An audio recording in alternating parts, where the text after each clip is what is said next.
डुंगरीपाली block चेरुपल्ली grammar आर्य परिवार श्रीजुक्त रमेश स्वाईं गृह आर्य समाज सुखा आर्य समाज कल्लाजुरी आर्य समाज चेरुपाली एवं सरगोल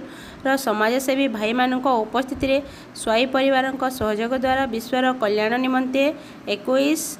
सेप्टेम्बर 2025 रविवार दिन गोटे दिन दुई कुंडिया वैदिक विश्व शांति यज्ञ पंडित सुरेश आर्य पौरोहित होता। तांकर सुमधुर वैद्य मंत्र आखपाख शांतिर वातावरण सृष्टि होता। एही यज्ञ मुख्य जयगान होई श्रीजुक्त रमेश स्वाईं तांकर पत्नी लक्ष्मी स्वाईं गैरलेंका पत्नी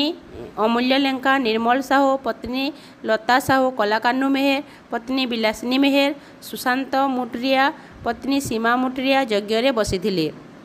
वैदिक यज्ञ समापन पर सकाल 10 घंटा समय पंडित सुरेश आर्य सभापति भाव में सभा को संचालन कर सारिया परे आत्मार कल्याण पाई ओटीवी सर्वे भवंतु सुखिन कार्यक्रम वैदिक विद्वान पंडित वीरेंद्र कुमार पंडांकर वेद प्रवचन कार्यक्रम कराइथिला। एही कार्यक्रम में आर्य समाज सुखा कल्लाजुरी चेरुपाली सरगुल एवं पश्चिम ओडिशा आर्य समाजर सह संपादक रमेश भई अन्यान्य समस्त